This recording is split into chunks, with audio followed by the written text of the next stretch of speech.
Welcome to the Guitar Department. I'm your host, Joe Dalton. On this episode, we're going to talk about AC/DC's Back in Black. 4 rhythm parts, 1 lead part, and we're going to talk a little bit about AC/DC's tone.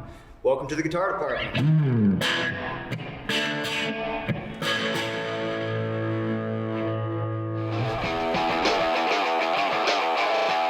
Back in Black by AC/DC is made up of 4 rhythm parts, and we're going to learn all 4 of them, starting with the intro and the verse. And the way the intro starts, it's based off of 3 chords: the E chord, the D chord, and the A chord. We're going to play them as power chords because that's the way Malcolm and Angus play them in the song itself. So what I'm going to do is take my pointer finger and put it on the 2nd fret of the 4th and 5th strings. And then with my right hand, I'm just going to pluck just those top 3 strings, the E string, the A string, and the D string. And then it's a hard stop. You want that note to be very short, just about like that. The longer you let it ring, the more off it's going to sound. It's very short, a lot of space in this intro. Our 2nd chord is based off of the D chord.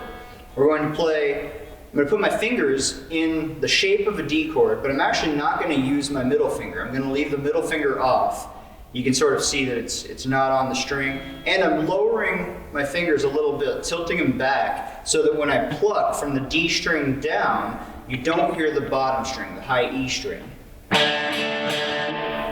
And then you're going to pluck that chord 3 times, just like I did. All 3 of them flow right into each other. And then that 3rd one stops cold, just like the first one did. After that, we go back to our 1st finger, but this time we are down a string from where we were on the 1st chord. So we're going to put our 1st finger on the 4th and 3rd strings, both on the 2nd fret, and we're going to pluck from the 5th string, the A string, down. We're only going to hit 3 strings here, but again, it's going to be the 5th string, 4th string, and 3rd string.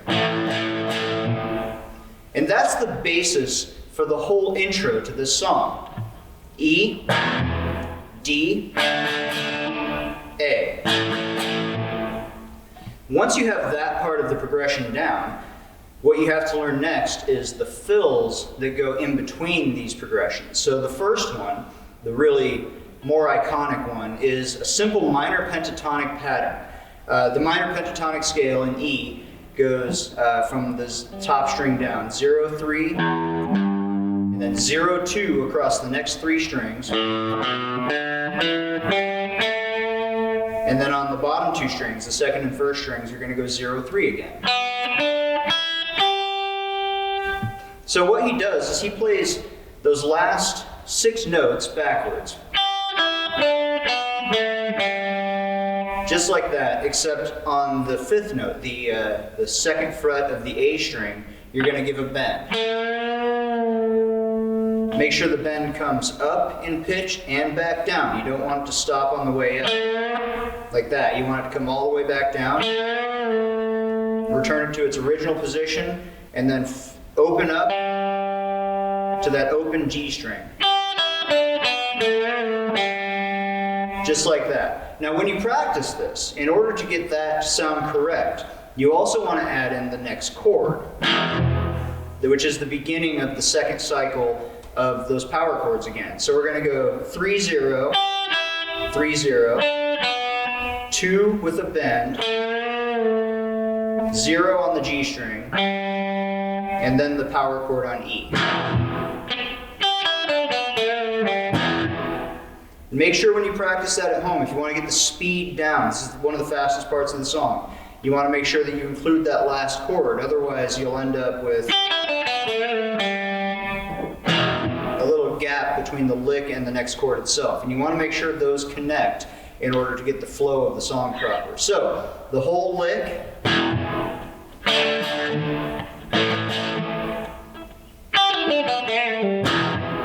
just like that. And again, that's the beginning of our 2nd time through the progression. So we've got our E, our D, and our A.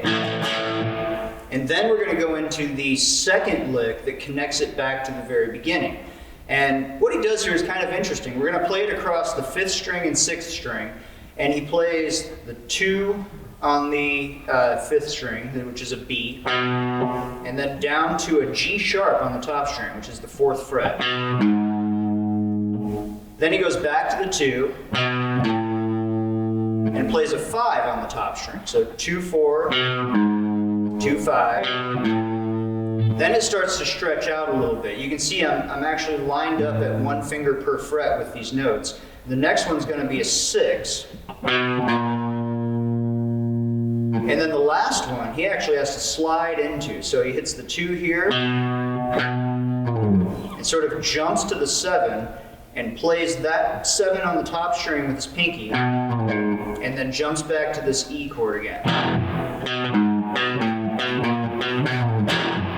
Just like that. And one of the tricks to this is not just getting that first chord back in when you practice the lick, but being able to slide from the 7 into that chord.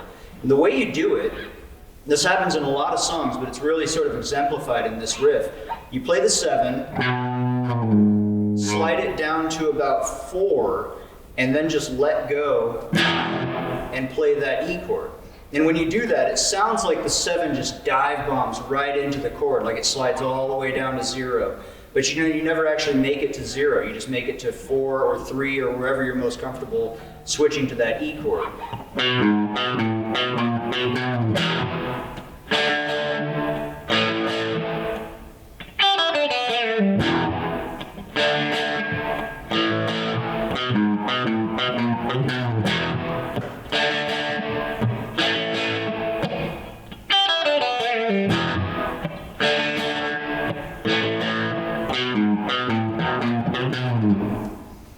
And that's the intro and verse to Back in Black.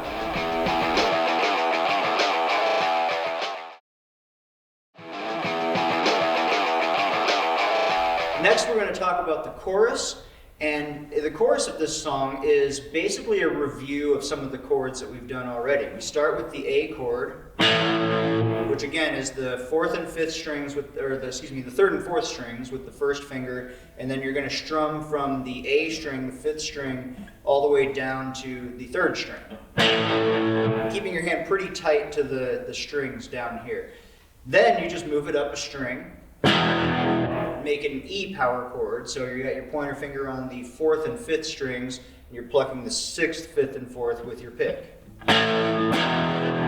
Then, with your finger still in place on that 2nd fret, you're going to add your pinky or ring finger, whichever you'd prefer, or both for that matter, and you're going to cover the 3rd and 4th strings on the 4th fret. So you play the 5th, 4th, and 3rd strings,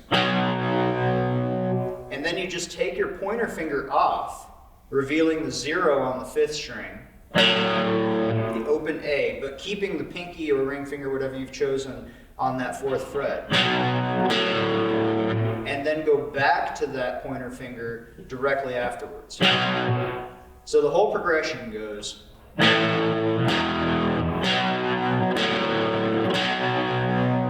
Just like that. And that's measure 1. Measure 2 is exactly the same as measure 1. So you just play that same sequence twice in a row.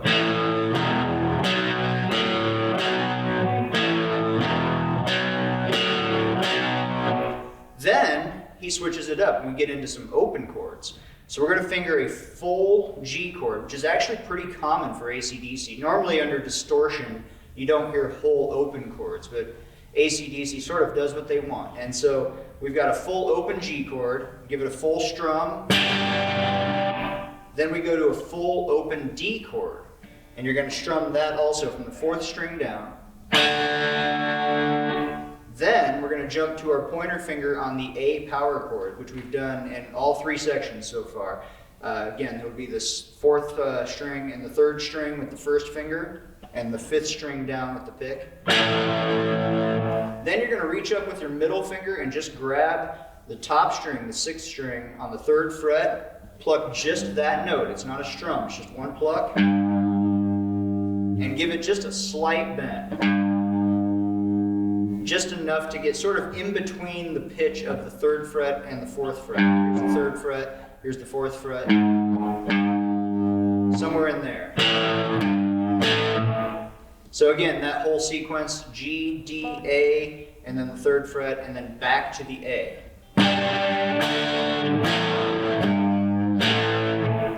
And that's measure 3. Measure 4 is exactly the same as measure 3. So we do that whole sequence twice in a row. Then we've got measures 5 and 6. Now measures 5 and 6 are just measures 1 and 2 again. We're going to do those same 5 chords, that we did in the first sequence of the chorus. So 5th string, 6th string, add the pinky, remove the pointer finger, put the pointer finger back, and repeat.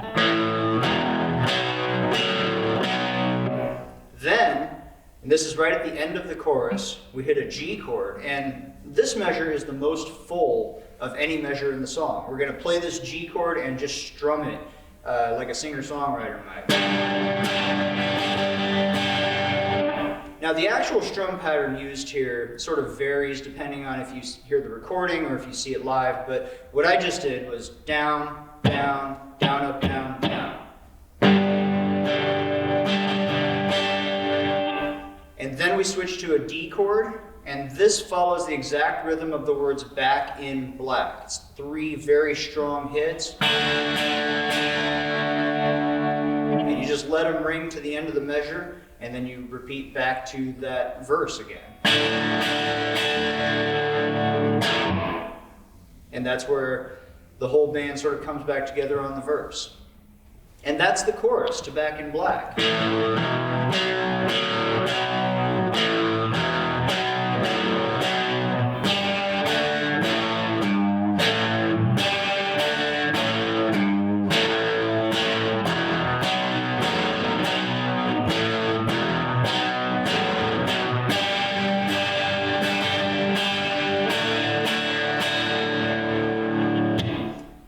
From there, the next part is the accompaniment to the solos that happen in this song.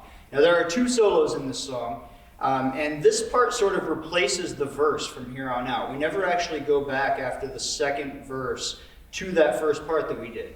So the way this is going to work, we're going to go to the first chord of the song again. The pointer finger on the 2nd fret of the 4th and 5th strings, on the 2nd fret. You're going to pluck those top 3 strings and you're going to mute them the same way we did in the first one.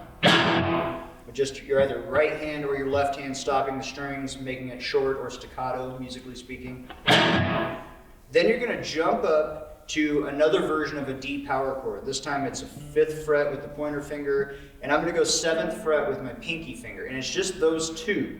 We're not going to flatten out and play 2 strings under the pinky like we did before. But we are going to do something else. We're going to add in the top string, the open top string, which sort of muddies things up a little bit, but it is the way he plays it, and it sounds great. Then we hit that 3 times, da da da, stop it like we did before. We're going to move our pointer finger down 1 fret to the 4th fret, leaving the pinky where it is. So we have. In the same rhythm that we have in the intro and verse section.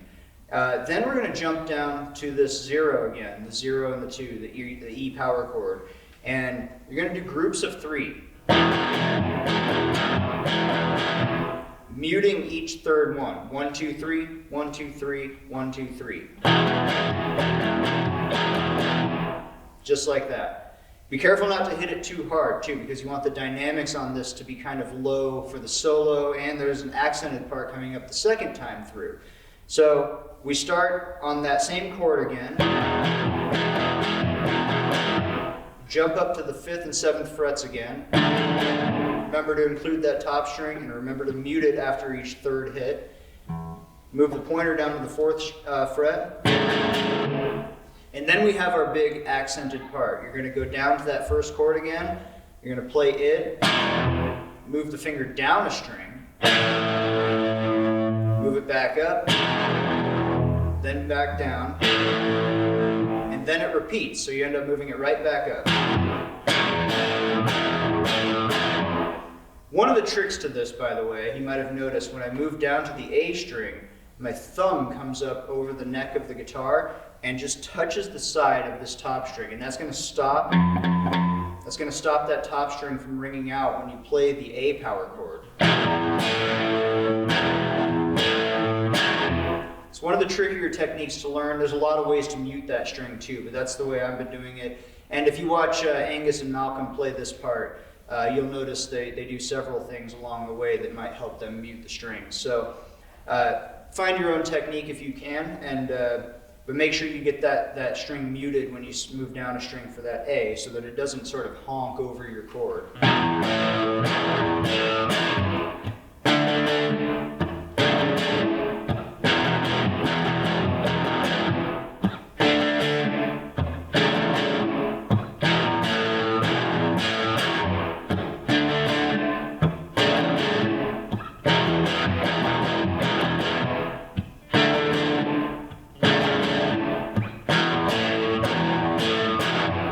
That's how you play the solo accompaniment part to Back in Black.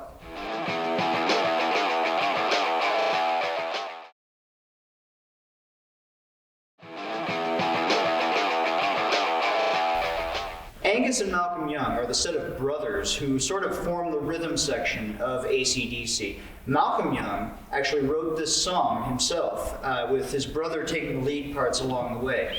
Malcolm Young is known as one of the best rhythm guitar players of the 70s, 80s, and even today. AC/DC's core sound has not changed since around 1980s when they got Brian Johnson as their lead singer.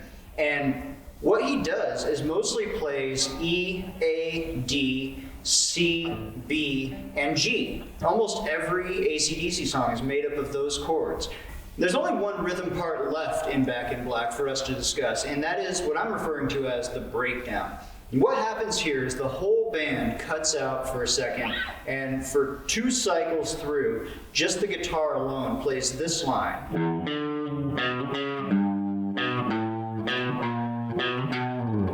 Just like that, plays it 4 times in that position, and then moves it down 1 string.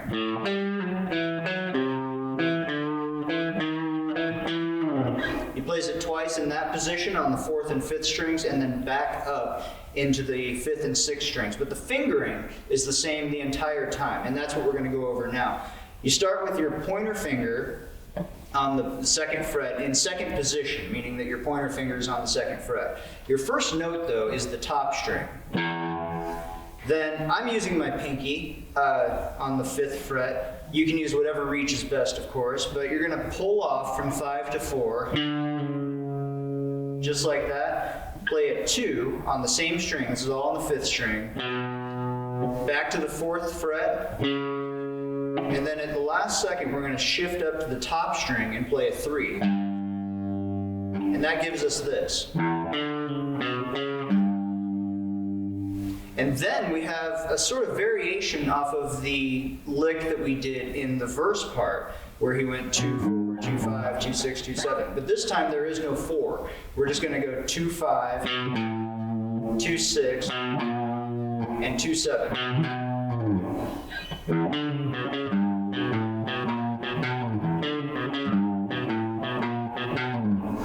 And like I said, that happens 4 times in a row, and then you move it down a string.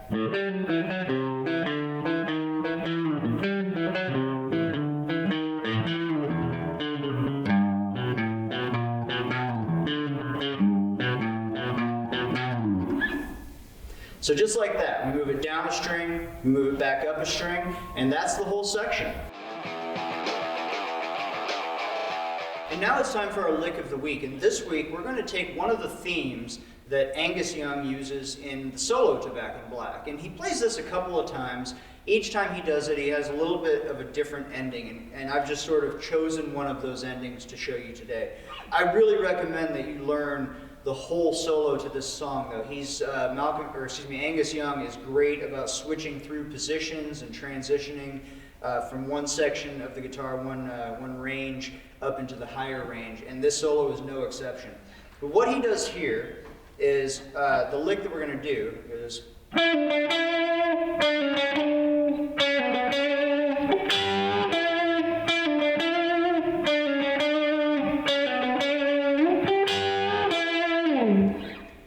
like that. And what he's doing there, he goes to the 9th fret on the 3rd string, the G string. And he's going to play that note with his 3rd finger, his pointer finger on the 7th fret of the same string. You're going to pull off from 9 to 7, then pluck the 7, and jump back to that 9. So 9, 7, 7, 9. Just like that. And then our next set of notes is 7 and 6. So you move down, so your middle finger is on the 7 and your pointer finger is on the 6. And then down 2 more frets, so your pointer finger is on the 4th fret and your ring finger is on the 6th fret. Notice I'm giving just slight vibrato in there. That's sort of force of habit, but it's something that Angus also does. And you're going to jump up here to the 12th fret, flattening across the 3rd and 2nd strings. I'm going to give that a slight bend with that 3rd finger. Notice that I have a few fingers back here for reinforcements, but it's all on the 3rd finger to play those notes. And then we're going to just the 9th fret on that 3rd string. And there's one more element to this that I haven't talked about yet, and that is that as he's playing this, he leaves a few of these open strings. We have the 2nd string and the 1st string below the fingers that we're playing here. And he doesn't mute them. He lets them ring a little bit throughout this solo. And if you get this right, it really does add something.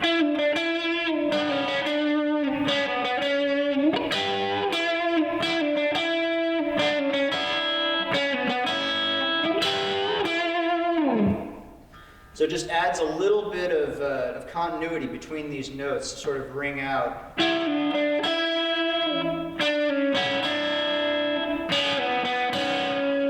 can hear there's just a little extra tone by adding those notes into there. And then they both cut off when you hit this 12.